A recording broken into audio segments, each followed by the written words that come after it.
Before we begin, I first want to make it clear that if you are hyped for Starfield, if you're going to buy it day one, if you've already pre-ordered one of the collector's editions, that's awesome, and I hope you get a great experience out of it. Your money is yours to spend however you wish, and it'd be pointless to argue otherwise. Even beyond that, on the scale of Twitter thread to Chernobyl nuclear reactor, a game being unfinished and the like pales in comparison to the many wrongs in the world. It is, ultimately, just a video game. That does not, however, mean that anything and everything is beyond criticism, simply because it may be something you like. It is also fair to really enjoy, even love, something while acknowledging its faults, an argument that's redundant given that we'll be going over a game that hasn't even been released yet. Sadly, many people take criticizing something as an attack on them as well, as if the media we consume is a defining personality trait. On that note, given that this video is going to be very critical in nature, you may very well think, why is it fair to put Starfield on trial when X game is seemingly immune from criticism? Or how can I, of all people, criticize the game, Bethesda Studios, and wider industry practices, when I have spent an embarrassing amount of time making mods of varying quality and scope, proliferating their brand recognition and so forth, even in the tiniest of ways? These are fair points, and you are welcome to draw the conclusions you wish. All I ask is that you hear what this video has to say, and make an informed decision yourself. To put it simply, it is my belief that Starfield specifically, and the hype surrounding it, is emblematic of current trends in gaming, more so that it will not only disappoint, but continue to perpetuate what got us here in the first place. Allow me to explain. This video has been structured to address each major point, covering the fundamental design, based on what has been carefully selected by marketing to show the game in its best possible light, as well as drawing comparisons to previous Bethesda titles and conversations surrounding the game. Now, let us begin.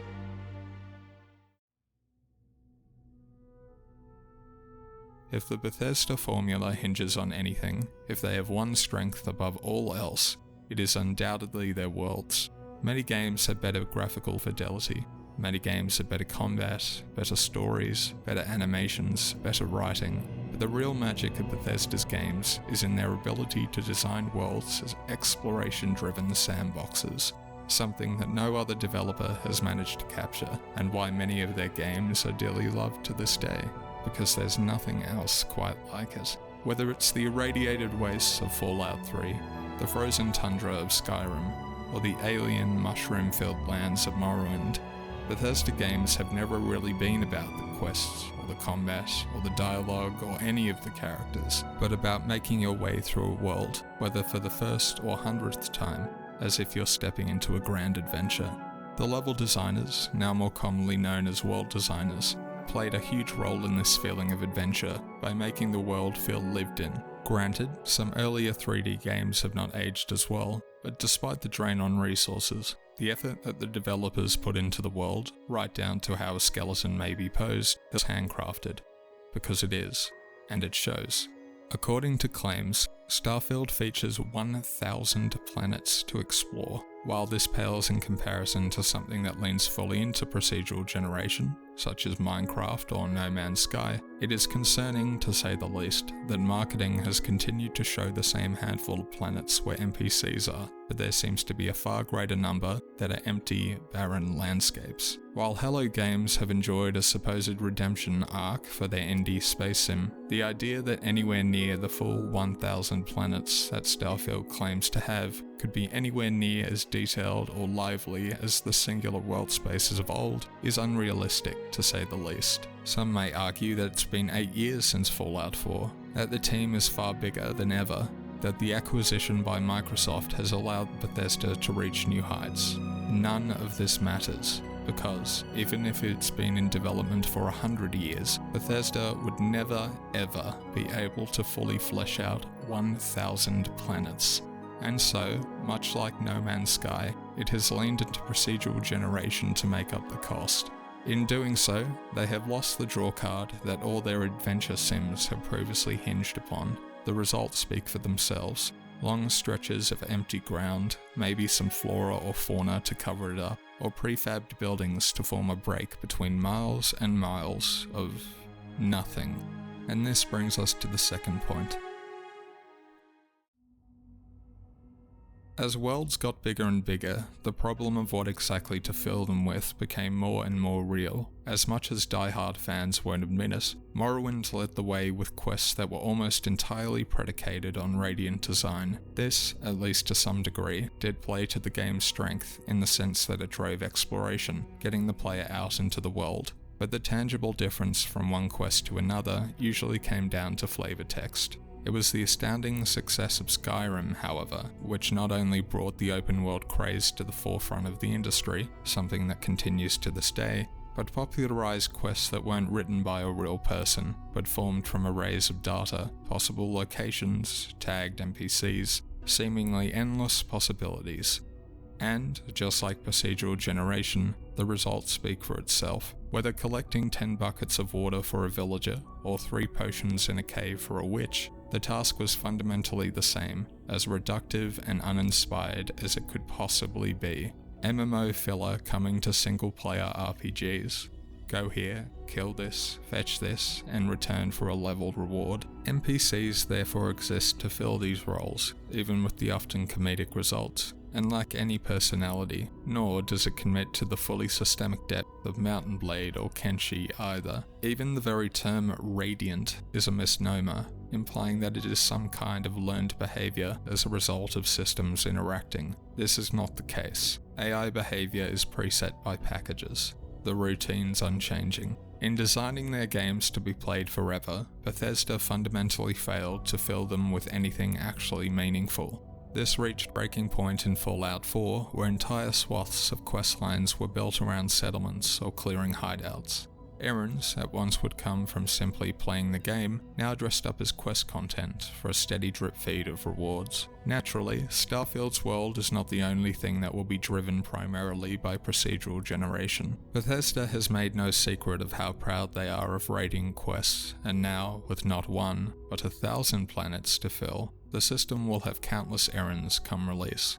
If past games are anything to go by, there will be little difference between any of these quests as a result. The problem, however, gets much worse in how this system affects the role-playing part of Bethesda's RPGs. It would be one thing to build their games as open-world sandboxes, fun houses, or theme parks to go wild in, but as the very term role-playing game has become nebulous, so too has Bethesda's understanding of what a role-playing game is.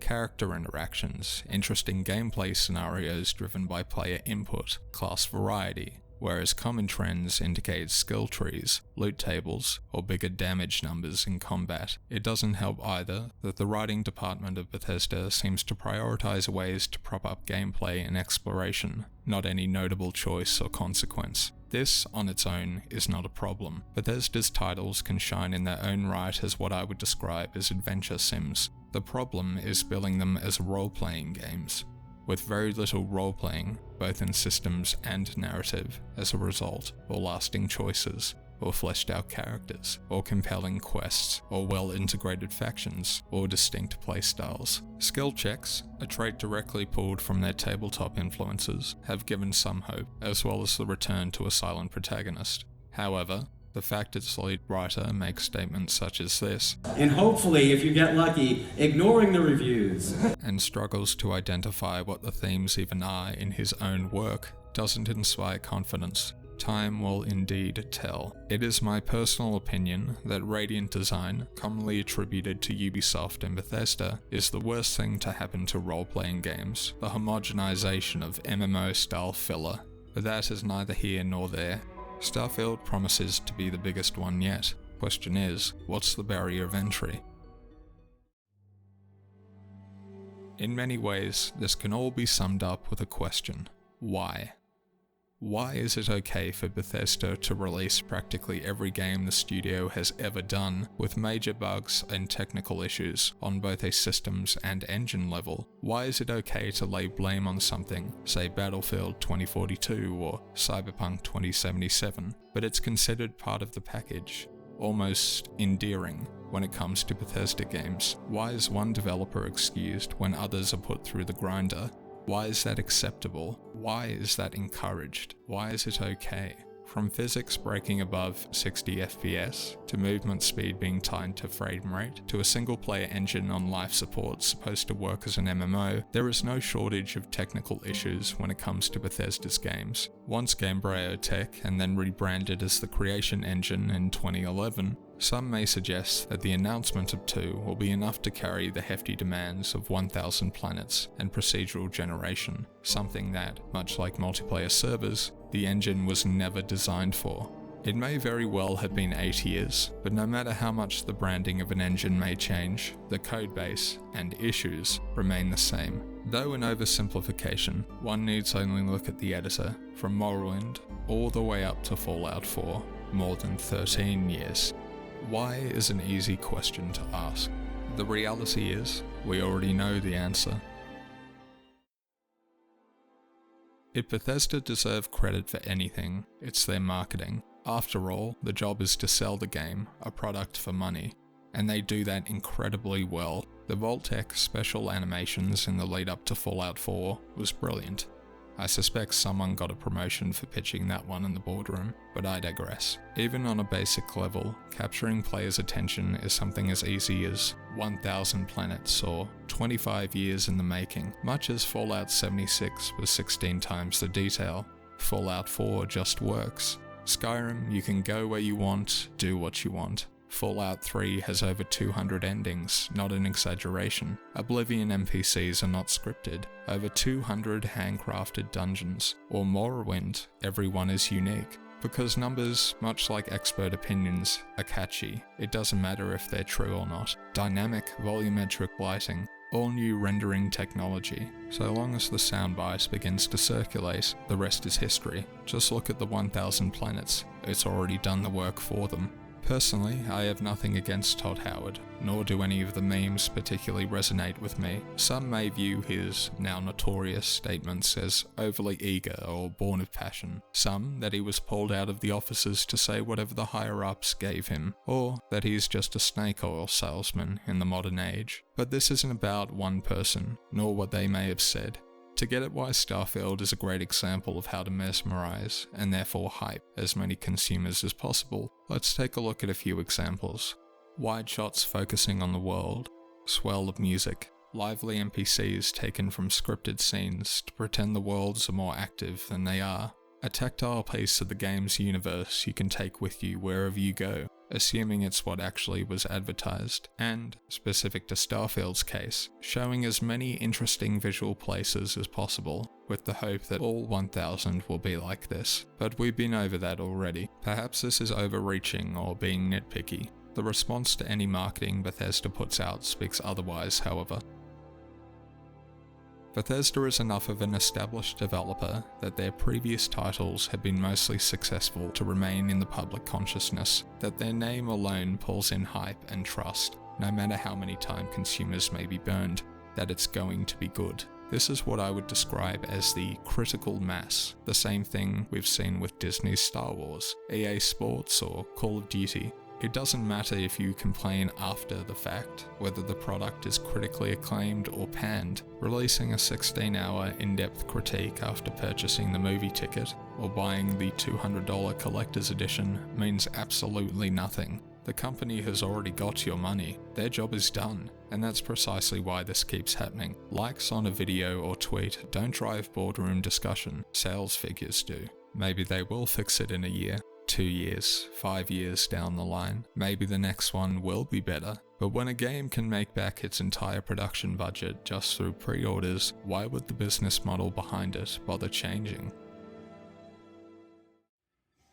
Finally, something unique to Bethesda's games specifically is their community of modders facilitating user-generated content to get more out of the game. Skyrim's longevity and many re-releases is a testament to this, whether you love the base game or not. Personally, whether I ever pick up Starfield is mostly down to having the tools available, and whether or not I care enough to make content for it. The new Creation Engine is a successor to earlier kits, obviously, so Papyrus functions and the inevitable script extender will go a long way in helping the community blossom. That is, of course, assuming Starfield receives the same level of treatment in catering to mods, but the early signs aren't encouraging, and there's a very good reason why. For those of you that remember, Bethesda released the creation kit in early 2012. Later that year, a modder released Build Your Own Home on the Nexus, the most popular website for Bethesda games when it comes to sharing mods. Popular for the creativity it provided players as much as tapping into that survival craft trend that was all the rage at the time. Bethesda soon recognized their mistake in allowing players to make for free what they could have sold for money instead, and released the Hearthfire DLC a short time later, a mistake they would be careful not to repeat. When it came to Fallout 4, the release of the creation kit was specifically delayed so that Bethesda could first capitalize on add-ons for the base building features, namely Automaton and Wasteland Workshop. The more meaty, story-driven content came later in the year. Fast forward to E3 2017, and, at long last, ZeniMax, Bethesda's parent company, had recognized how lucrative modding could be. Enter the Creation Club, cutting out the middleman for the previously failed attempt at paid mods through Valve and the Steam Workshop in 2015. Bethesda's point-driven store essentially amounted to paid mods from the community, with authors such as Eleonora, Fading Signal, Chris Takahashi, Trainwiz, Steel Feathers, and more, contributing for a cut of the sales. For a studio that had pioneered microtransactions all the way back in 2006 with Horse Armor, things had essentially come full circle, though the Creation Club ultimately failed, due in no small part to a lawsuit in regards to promises made for Fallout 4's Season Pass and the subsequent release of Anniversary Edition in 2021. It's clear that Bethesda recognized this cash cow in not just getting the initial purchase, but making sure players keep coming back over and over again.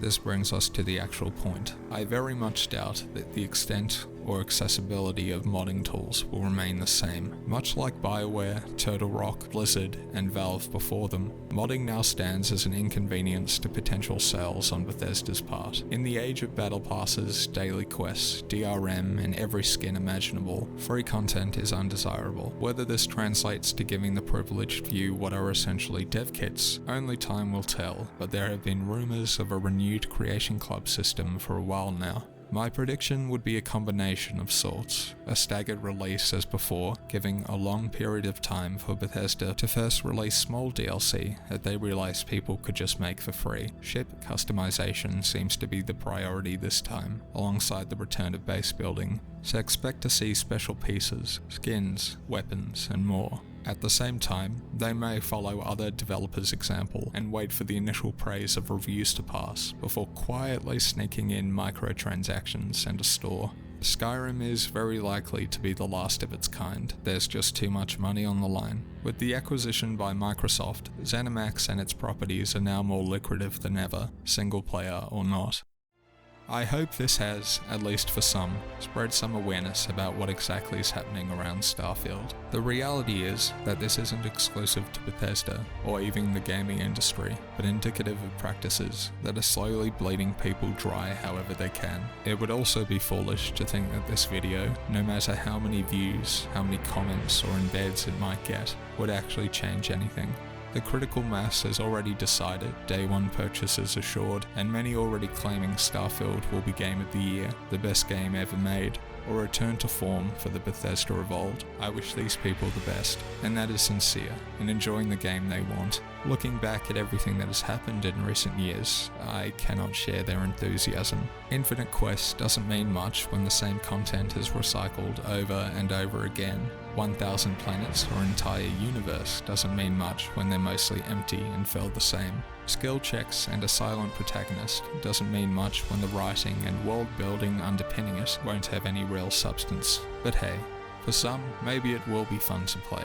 Maybe the technical issues won't mar the overall experience. Maybe it will be everything people hope for, but that's a lot to stake on a maybe, isn't it? As a consumer, how and what you spend your money on has importance. When it comes to Starfield, and really most games, I have my doubts. All I can say is that we'll see how well this ages come September.